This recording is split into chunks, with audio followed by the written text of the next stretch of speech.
viewers, welcome to another exciting episode on Talk with Mo.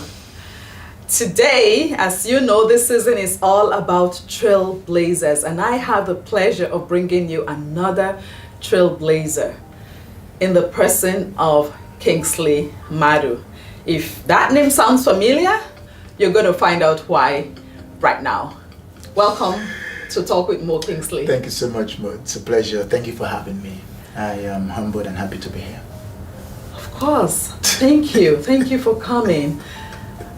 You know, this season is all about trailblazers. And it all started almost like they'll say suddenly. But before we go into all of that, who is Kingsley Madu? Why are you a household name suddenly? Tell us about you. Well, thank you again, Mo, for having me. Kingsley Madu. Well, that would be quite a history. Kingsley Madu, I come from a large family. Mm-hmm. Okay. I'm probably number 8 or 7. I've lost count. Your parents were busy. My parents were super busy, right? Come from a large, lovely family of die-hard folks. Our parents did make sure to instill 2 things in us. The first is a godly background, right? I remember my grandmom way back in those days when I was little, maybe 4 or 5 years, and she would teach us how to memorize the Bible, the books of the Bible, each other, and then there'll be, songs in those lines, and it was kind of normal for us, right? Growing up around the church, the gospel, the things of God, right? I know every Saturday we spent it in the church, literally, like parents would just take us, dump us there, and you're learning music, you're doing all kinds of things, right? But then on the other part was the belief that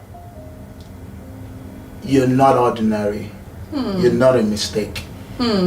You've got a specific purpose, something that you're meant to accomplish, something that you're meant to do. And so wherever you find yourself or whatever you do, remember that, never forget that, right?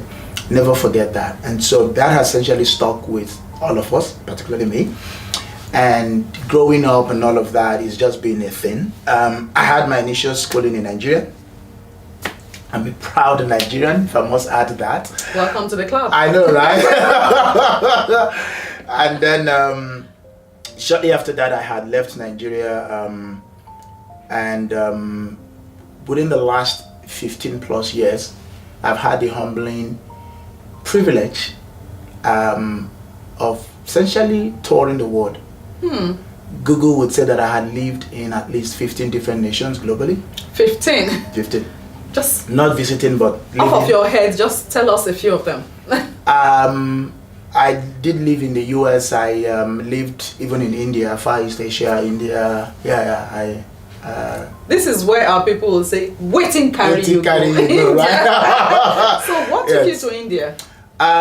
It's all been a mixture of 2 things. One is work primarily, and the other is mission field. Missions, right? So it's be a mixture of both, right? Wonderful. And of course, I had a lengthy stint across Africa, particularly Southeast Africa, Central and West Africa. There are some countries in Africa that I'll mention were like, that exists in Africa. I'm like, tell us. Yes, it exists in Africa, right? Tell us. I am a lot intrigued. of people hear of Mauritius, okay, right? But there's another African country that has a similar name, but Mauritania. People ask me, Mauritania, is that Mauritius? Is that? So no, it's Mauritania. It's not West Africa. Like, it is a small country. Does that exist? Like, yes, it exists, and I lived there. Okay, I give up. I know, right? At that point, tell us anymore, but yeah. So married to my lovely darling Bolanle, and we've got blessed with 2 lovely kids as well. So it's been interesting. I know. Wow, thank you for taking us through your background. But I know. As you were talking about your background, you did say your parents instilled in you, all of you, this thing about fulfilling your purpose. Now, I'm sure that there are parents who might be listening and wondering, how did his parents do that? So how did they do that? Or what did you remember they did that stuck with you, that made you understand that message that, well, my parents are trying to tell me to live out my purpose? They did that in a number of ways, right? Each of my parents had their own unique approach. So my dad had his own approach, my mom had his own approach, had her own approach. But ultimately, it was essentially the same message, right? But one of the key ways that was instilled was that they introduced us to the Bible early on, right? I remember getting my first version, like my first Bible, as early as maybe like 9, 10, right, back then. And like, this is your Bible, read it and all of that. Right? So they did instill that early on. And then they would take their time to tell us stories from the Bible, right? Stories from the Bible, stories that we could relate with, right? The good old days. Imagine David taking on Goliath without a shield, without a sword, without ever being in the war, with the king saying to him, you're not enough, you can't do this, with his brother saying to him, you're not enough, you can't do this. And it's interesting because that story was of David and Goliath, but we can relate that to ourselves, especially when you live in the diaspora, in North America, or even any part of the world where you are a visible minority. And isn't that true, that you might sometimes feel like David without a shield, and all the voices you're hearing is you can't do it? So with all of that at the back of your mind, you recently slayed Goliath with Expedia. So tell us about how you took on this giant, and you are now actually without a shield, but you're doing great. Tell us about that. My pleasure again. So it comes a little bit from my background, as I said earlier. I've had that humbling experience of moving around the world globally, right? And so, but it was also affecting my family life, right? Because I would love my family to always come along with me, right? But it was unsettling for the kids, it was a little bit unsettling for my wife. So we decided to call Canada home, right? My wife had grown up here before, so it was a perfect fit for her, right? So in my head, I'm like, I've been there, I've done that, what can Canada throw at me? So we came in, and Canada proved to be a bigger Goliath. Okay. How so? I remember an arrival at Pearson, and my ride-hailing app wouldn't work immediately. It says you need a local Canadian card on it. And I'm like, what did I do wrong? Why all of a sudden this app is not working? And so we managed to escape the airport somehow. Met this old man who approached us and said, okay, I can help you get a cab. So he got us a cab, and then the cab took us to the hotel. And the hotel says to me, oh, we know you made some reservation a few days ago, but we cannot honor that reservation. I'm like, why? It says we need a credit card on file. I'm like, I don't have one, I just came in. Like, well, we cannot honor it. I'm like, okay, something is wrong. Was it that they wanted a credit card or a local credit card? Both, right? Did you have any credit card on I didn't have any at all. I had my debit cards from the US, right? But they wouldn't even accept it. Like, something is going on here. So anyways, I had the lady call the manager, and I talked to him like, I have my family in the car, they're sleeping, I don't want them to wake up and realize that daddy didn't do that, you know. So he agrees to say, okay, fine, but that we would have to pay 3 days of advance booking as security, cash.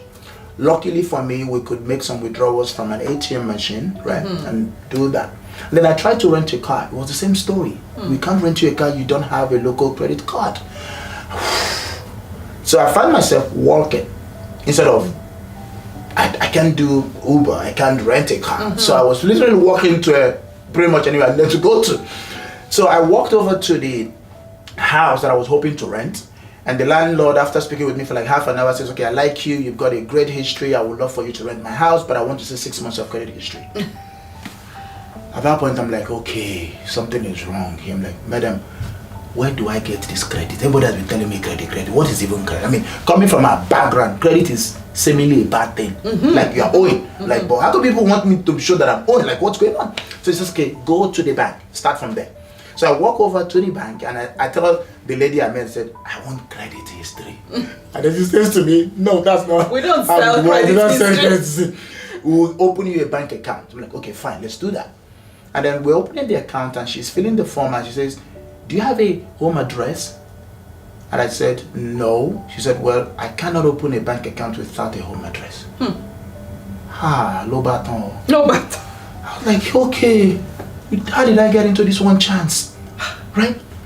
I can't rent a house. Now, where were you coming from? Were you coming from the US or were you coming from Nigeria? We came in from Nigeria. From Nigeria? Yes, we had briefly left the US, got into Nigeria, just to say bye everybody, we're leaving, and then we moved from Nigeria to Canada. Right? So did you live in the US for a bit before Nigeria? Yes, we live in the US for a bit before Nigeria. And they wouldn't accept your credit card? They wouldn't from the accept. US? They wouldn't accept nothing. It was strange. It was really a very bad experience for us, right? I don't know why, but some experiences in life you go through it because it acts as a trigger to something else, right? So we went through all of that challenges, and then we managed to find our way around through help from friends and family, and we managed to settle in. And then 6 months into that, one day I'm praying and I'm asking myself, what really went wrong? Like, this system couldn't be this broken, right? Yeah. And a little bit of research, and I realized that it could actually be broken depending on who you meet. Depending on who you meet? Yes. Tell me more. It could be broken depending on who you meet. Right. Whereas there isn't very strict regulation to say you can't do this, you can't do this. It depends on who you meet and their perception of you.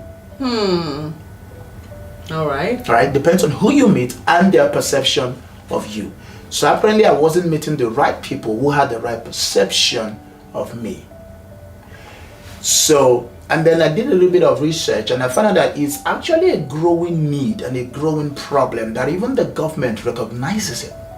And yet nothing was done. And yet nothing is being done to address it. And now, just to be clear, when you say perception of you, we're not talking literally you, but people who look like you. Who look like me. Exactly. Right. People who look like me. I've had someone look at me and say, you know, you all are low income people, you come from, and I'm like, ask them a simple question like, how frequently have you traveled? Like, well, I'm okay, that explains a lot. Right? And that's why I referred to my traveling history as a humbling experience, because it's allowed me to see people, to interact with them, to understand them, to see that it's not often what the media portrays versus when you're on ground and you're experiencing those people for yourselves, right? And so I looked at all of that and I figured, okay, I think it's time we address this situation, and we addressed it head on. And that gave birth to Expedier, right, today, which is essentially the first digital neobanking, what you call neobanking for the blacks, right? Okay. And we made it open from day one to say, hey, we're banking the BIPOC.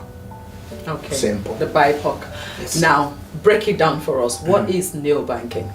Neobanking is a digital bank that exists only as a digital application on your phone. Okay. It doesn't have brick and mortar walls, right? So you can't necessarily go into walk into a branch to do banking. But pretty much anything you would want to do, all of the banking suite, you will have them available on the app, right? Okay. And if you needed to talk to somebody, you'll be able to talk to them and they'll be able to help you. But pretty much you can open accounts, you could do everything you wanted to do all on that app, right? You wouldn't have to go into a brick and mortar store. Now, how that works is essentially you strike some agreement with the big banks, okay, right? It's a form of a sort of a license share agreement, okay, where they allow you to leverage in their own existing infrastructure, build out your own application and your own offerings, your own banking offerings. Okay. So it's like a white labeled application. So really that's a bank behind us, right? But then they give us the ability to offer that same product in a way that is tailored to our people, right? So and you're like the interface accessible between this big bank and the BIPOC community. And the BIPOC community. To make it more accessible. More accessible, more understandable, easier to do what you would want to do. For their specific need. For their specific need. Addressing their own specific need. Because the big banks are too big they cannot address that, right? It's not a pinpoint for them, right? So when we say specific need, what are some examples of these specific needs? Correct. So the biggest part of that specific need, and I'm going to talk to some of it using my own experience, right? So when we did move and we were struggling with banking and all of that, I remember my first credit card was $500 for almost 3 years. I'm not kidding you. Until I wrote to the bank a stinker email and I say, either you do something about this or you shut down all my accounts, because you're banking me, you're banking my wife, you're banking my kids, you see all of that money on there, why are you limiting me to this? And within 24 hours they came back with a $10,000 credit card. So I'm like, so then why did you keep me on 500 for almost 3 years? Maybe you never asked, they want you to ask. Again, interesting. That restriction, right? That restriction, right? That is in the system. So that is one of it, right? That access to credit is our first barrier, right? Because the North American banking system relies on what are called credit history, right? But we come from a place where there isn't credit history. It doesn't exist, right? So we're essentially alienated from that system. That system will say, I don't know you, and you are old. Remember that here, you're supposed to get a credit card at 16 or 18 at the most, right? So by the time you're 35, 40, you have a lot of history. The system knows you. But now you've got this 40-year-old man whom the system doesn't know. It's a big red flag. So who are you? How come you've existed and we don't know you? And the system isn't smart enough to understand that you're an immigrant. You just recently moved. The system sees you as a threat, essentially, and tries to do this, block your correct, right? So that is the first barrier. Letting these folks understand that there's a break between the immigration system that is vetting and bringing us in versus the rest of the system. The immigration system says, yes, I know you, I've looked at your background, your history, you are good, come in. But the rest of the system says, stranger, right? So that pushes us away. So that's the starting point, right? First off, easy access to credit. Okay. So come Q1 next year, we're launching a credit card scheme that allows our people to get as much as $5,000 on arrival. On arrival. Right? How will they access this? At what point is there going to be some sort of alert as they come into the country? I mean, how do they get notified, and what's the criteria to qualify for all of this? For all of that. So for now, the way we're working at it is we even start before you move. Okay. Before you even begin your immigration journey, right? While you're still thinking about it, while you're still talking about it, while you're still planning about it, right? We educate and inform you to say, look, you're going to face this problem. So while you're doing this, get on this, right? And then as soon as you arrive in, you could activate all of that because you already signed up, right? But the next phase essentially is what you've said, where on arrival, right? Now talking to the phone this thing to say on arrival, and they sign up and all of that, send them an SMS to say, hey, you've just come in, get this and get started. You can qualify so for that's this. The first thing. The second thing is the ability to get a banking account without needing to walk into any branch. Just sign up on the app, you get what? Voila. It's that simple, right? So we give that, right? Now, there's another part to that story, which is that when we landed, and similar to every immigrant, the first few months of your arrival, you have to fund your lifestyle. You're probably struggling with employment, but the bills kick in from day one. Oh yeah. Right? And you have to fund that lifestyle. How do you fund that? Nobody's asking that question. Remember that you are only allowed to cross immigration with $10,000 or less. Right. Given today's hilarious rental and all of that. Even the inflation. What is $10,000? For a family. For a family of 3 or 4 and all of that. You cannot. Doesn't make sense. But at the same time, the moment you leave your original home country, for most of us, you also somewhat lose access to, like, full access to your banking back home. There's only so much you can do. So leveraging open banking, our app essentially allows you to tie and aggregate all of your existing banking apps in one place. Okay, so be it from the US, from Europe, from Nigeria, and all of that, you could aggregate it all in one place. And because it's not all in one place, it's easy for you to take your funds that is in Nigeria, for example, right, and say, okay, I need to spend it here in Canada, and you're spending it. Voila. It's easy for you to take your funds that is in the US and spend it. And the reason why we had to build that particular feature was my experience again. So while we were struggling, I had funds in the US, right? So I logged into my online banking and I said, hey, I needed to move so much money to The here, Canadian account. the Canadian account. And they froze my account. And I'm like, okay, my village people are really strong. And your village my people, they were following you. They are really strong. Ah, So I'm like, nice video. I called the bank. I'm like, why are you blocking my account? He said, well, you've never really sent money before to Canada. I'm like, Canada is just across your border. Like, it's up north to you. What is going on? You're not the same way Canada. Because I actually thought that the US and Canada were like, to me, Canada Same. was US. And they said, no, it's not. I'm like, okay. So what happens? They said, well, okay, we need to ask you all of the security questions and all that. I was like, sure, go ahead, do that. And they did that, and I answered all the questions, like, okay, so can we now move the money? They said, well, no. I'm like, okay, what? They said, well, you need to come into the branch. Oh, wow. Okay. I'm like, the closest branch is in the US. They said, yes, you need to come into the branch. I'm like, okay, that is really humbling. I was ventilating, like, okay, what am I going to do? I can't rent a car. I can't buy a car. How do I start transporting? Like, what am I going to do? Right? So luckily, I reached out to a friend, and he reached out to another friend who rented me a car in their name. And then came over and gave it to me. And then I drove that across the US. Went to the branch. Went to the branch. Sort out your problems. Sort out my problems. And it took me less than 5 minutes. They just wanted to see my face.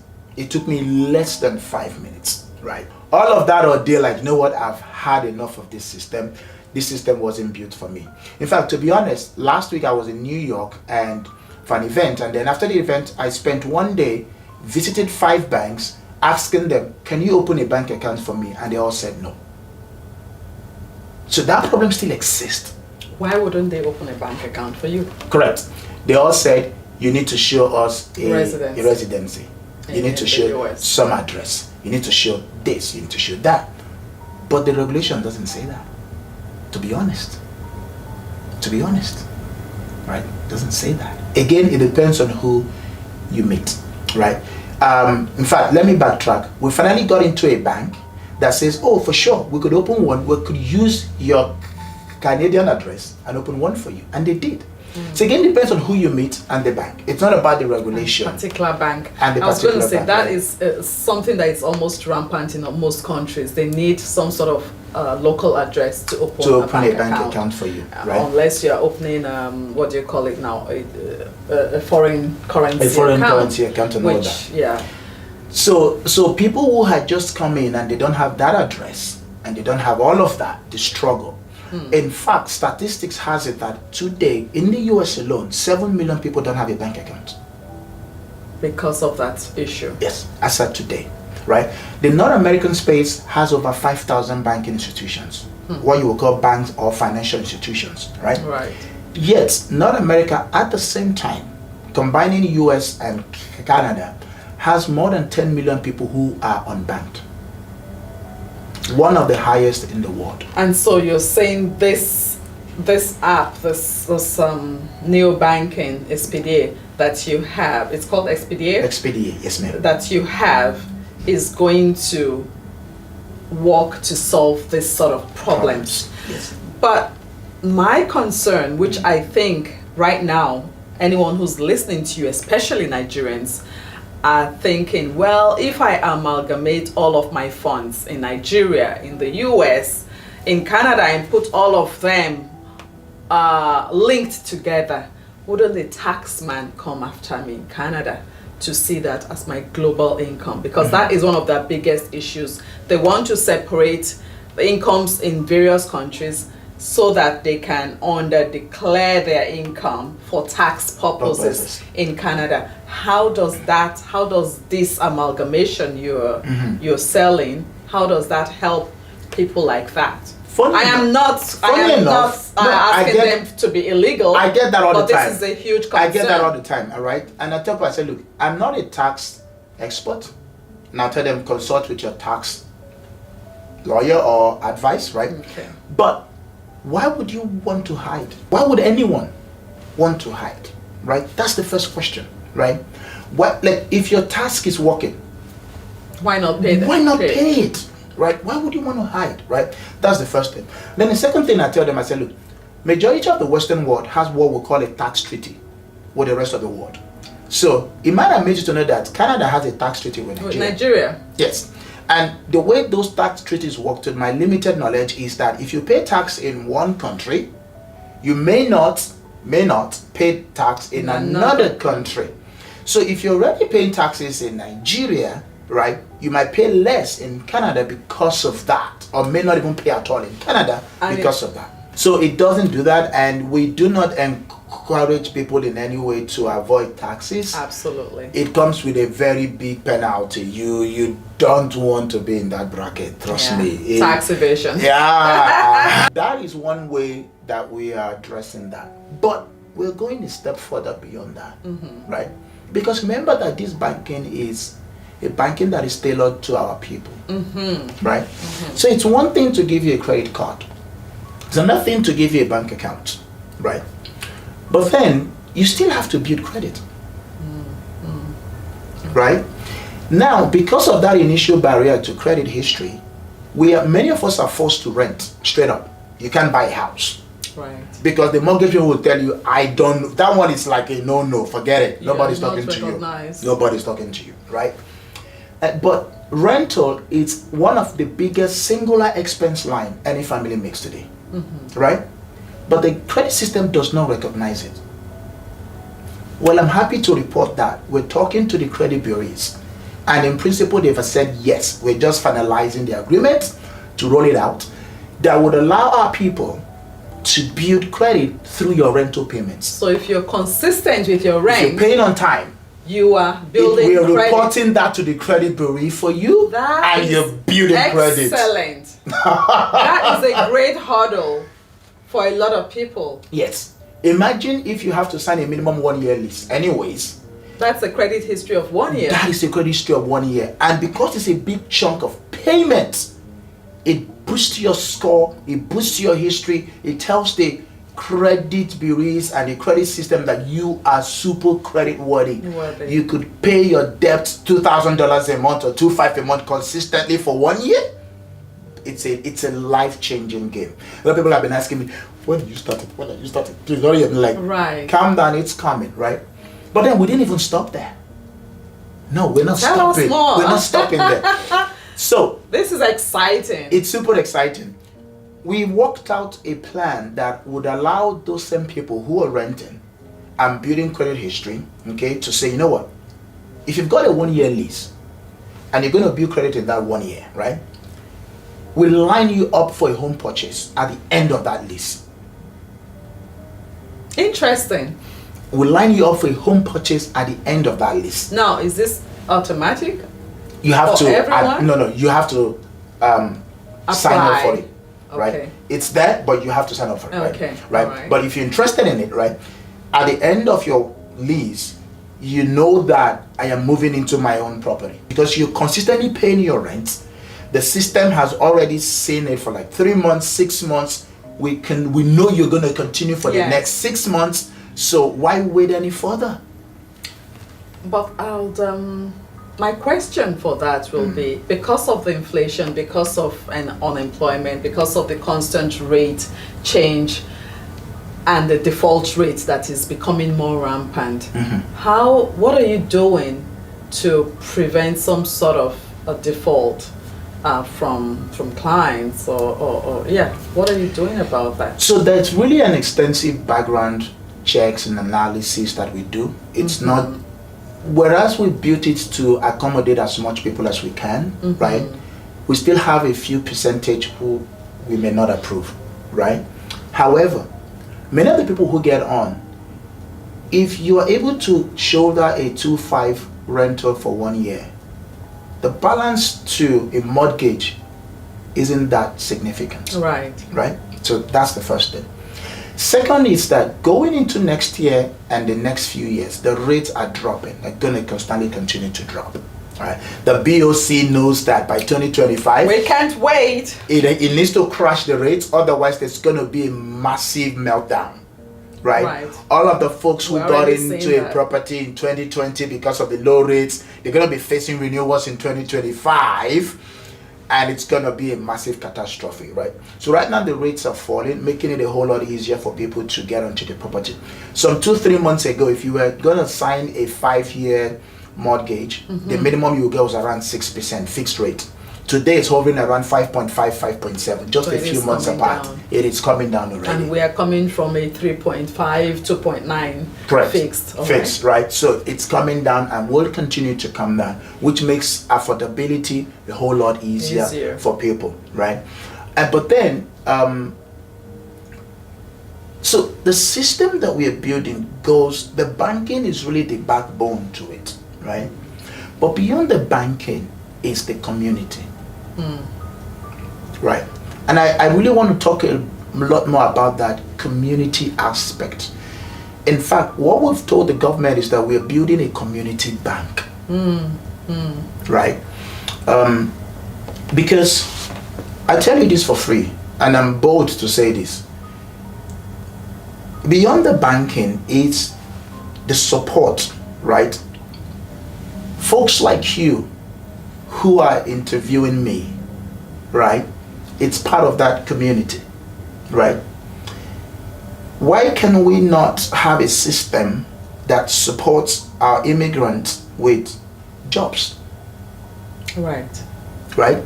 Why can we not have a system that supports those that would be entrepreneurs, right, with access, with support towards their business, right? I was invited to an event a few weeks back where I did a speech, and when I finished, about 3 or 4 women lined up to speak with me. And like, I've got this business, I've been running it for 3 years, I can't even get a line of credit of 5,000. May I apply? Are you gonna give me that? And I told them, come January, by the grace of God, we're launching our lines of credit for businesses. Right?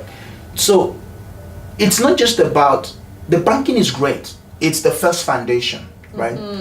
But then it acts as the leverage, as the catalyst for a whole lot more of other things that we can achieve, right? Why cannot this banking support our real estate builders? Beyond just being real estate mortgage brokers, can you not buy an hectare of land and develop? Yeah. Right? Why don't we have black developers? Black developers, right? More black developers. And having easy access to funds, pool of funds that they can leverage, right, to build affordable housing. And a lot of people hear me and they say, that is sounding so racist. No, it is not sounding racist. And I'm going to explain that. The government is clamoring about affordability and low housing schemes, right? So what is wrong with us helping them to achieve that, right? Where we build homes, right, and make it easy and affordable for our folks to come in and live, right? And we are It's a win-win for everyone. It's a win-win for everyone, because the government actually wants us to embed our roots here. It doesn't make sense immigrating and then a few years back you have to run back home because you couldn't find a good fit, right? The government is in support of us embedding our roots here, establishing our cultures here, right? They don't want you to erase that because you moved here, right? They want you to keep it, right? And initiatives towards that are really what we should be gunning for. So the bank is just a catalyst to all of these possibilities. It's just, we're just scratching the surface, right? We're just scratching the surface. And so one of the things that we're saying to the government is saying, you know what? Right now we're a neobank. We're operating with our licenses and partnerships with banks, the big name banks, right? Yeah. But give us our own banking license. I see. And that would help you to do more with the BIPOC community. A whole lot more, right? Give us our own license, right? It might also amuse you to know that, of course you know this already, that the black community is the seemingly only visible minority group in without Canada a bank, without a financial institution undergirding it. That's true. Yes. So true. Even minority groups that are way less in numbers, right, have financial institutions undergirding them. I'm not kidding you. Yeah. I'm not speaking to Europe now. I'm speaking to the Dutch community in Canada have their own bank. I'm not kidding. Last year, the Jewish floated their own bank. With the Chinese communities, always The Chinese have it in rampant, like Tons. those was, right? So why do they do that? There is some empowerment that comes from that, right? And mortgages are easier through their own banking, right? Mortgages are easier. So we're saying to the government now, it's time for you to recognize and empower. You want to empower us? For sure, we want that. Give us the license. We'll build the infrastructure, we'll build the technology, we'll build the team. All that is left for is that, right? So that we can do much more with what we already have. I was going to ask, Yes. Did you see this? I did not, to be honest with you. I did not. What did you visualize I when did you were not. working hard 3 years ago, all those nights? Correct. What were you visualizing? The one thing that kept me going, even though and that's the honest truth, I'm yet to see the end vision, to be honest. But the one thing that kept me going was that one promise, I am with you. For though I walk through the valley of the shadow of death, thou art with me. I am with you. It's the biggest promise God can ever make to any man. A lot of people don't realize that. With you. I am with you. When he was leaving the Not I disciples, was with you. when Not I am going to be. I am present with you. When he was leaving the disciples on earth, Jesus said, and lo, I will be with you to the ends of the earth. That was the last promise he gave them before he left. David said the same thing. Thou art with me. It's the ultimate game changer in any man's life. And that alone was enough to keep me going. But sometimes the darkness will come hard. And you're like, Lord, what is happening? Why is this not working? Why all of this struggle? And at that moment, whenever I can't see the next step, I go to where the future is written. Because it has been written. The future Has been written. Oh yes, it's been written. Oh yes, it's been written. Jesus said, lo, I come in the volume of the book as is written concerning me. You know, it's not It was Jesus. already written. It was already written. Yeah. And for anyone in Christ, it has been written. Wow. The reason Words it's of called wisdom. scriptures is because it's a script. It's been scripted. It's been scripted. It's been scripted. It's been scripted. Chop knuckle, chop knuckle, chop knuckle. That one too much. It's been scripted.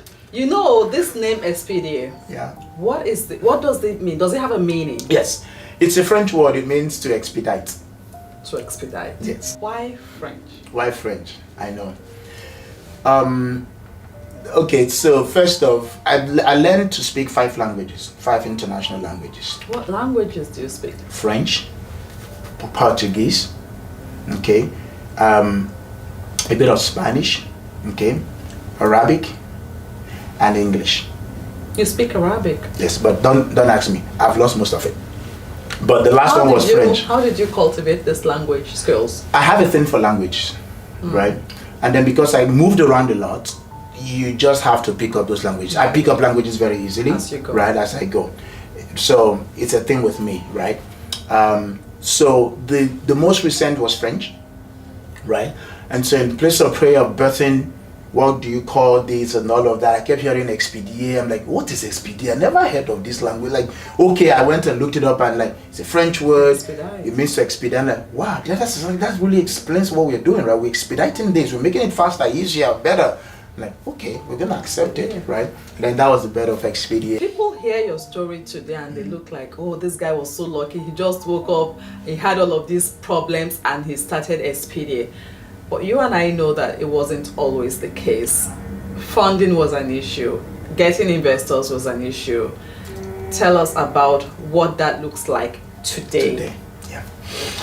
Well, I must say that at the beginning, even the big banks didn't want to work with us. The moment they sense, you're Nigerian, you're black, you're an immigrant, all the red flags go up. But today that has changed.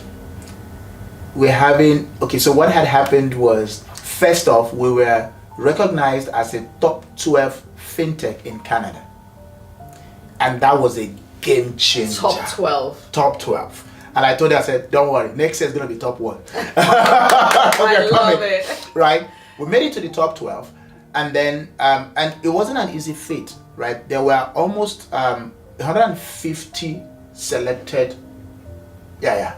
150. Yeah. So it wasn't like we just, no, it was 150. There were several rounds of reviews and all kinds of things. But did you have to make appearances? Oh yes, we pitched to judges after judge and all of that, and they would listen to you. And the one thing they kept saying was, oh wow, right? So, and then Google came knocking. Google for black startups came knocking, and they're like, guy, you've been making the waves. We can't, we can't ignore you anymore. Let's do this, right? Let's do this. I mean, it was really humbling to see the vice president of Google Canada go on LinkedIn and talk about Expedia, and like, okay, Lord, thank you, Lord, thank you. It was really a humbling experience for me. And so last week, Google had us over in New York, where we did a demo day pitch, right? And we pitched an audience, and it's like, okay, some big doors just swung open, like, where have you been? We went from literally begging investors to investors reaching out to say, we want to fund you. When can we write you a check? Come, let's talk. Get into a call. Let's have this. It's changed for us, like completely changed for us, right? And I'm grateful and humbled at the same time, because the first 3 years of Expedia and all of that, I had to bootstrap Expedia. My team and I, we had to go through all of that. We bootstrap Expedia, right? You have to use your funds. You have to work multiple jobs just to keep it going. Right? Because it's been hectic, I must say. And when you have this kind of dream and you are working at it, and you seem to be the only one who sees the vision, the only one who's working tirelessly to bring this dream, it can be frustrating that people around you are not seeing what you are seeing. Did you experience that as you were starting? I did. What was it like in the home front? Well, I've always been fortunate. God has blessed me with a very sensitive, supportive wife, right? So she's been super there, super supportive, like my first cheerleader, go Tiger, right, kind of woman. And I'm super grateful for that. I've also got a great team, right? So all of this is not happening without my very good friend Michael, with whom we all started this. Like, I remember we tend to say, Michael, this is what's happening. Like, what are you talking about? Let's just go. Is that gingered guy, kind of guy, right? And then right now we have a team of 25 amazing people behind the scene, doing all of the magic, making it work, making it happen, right? Like, God has blessed me with a real great super team, right? But sometimes the community that you're building for don't say it. And they look at it like, right? And so one day I was talking to my spiritual mentor, and you might know him, and he says, after listening to me rant, says to me, he said, Madu, that's how he addresses me with my last name. He says, you sound like Moses.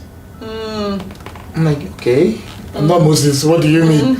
He says, well, Moses went to Egypt to deliver the Israelites, but the Israelites didn't want to be delivered. They asked him, who sent you?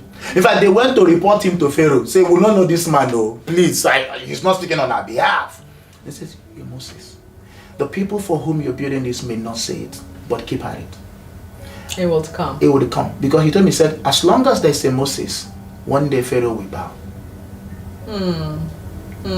It doesn't matter. As long as there is a consistent Moses, he may not have an army behind him. In fact, all he may have may be a staff. But one day, Pharaoh Most will well. bow. And I never forget those words. They've stuck with me since then.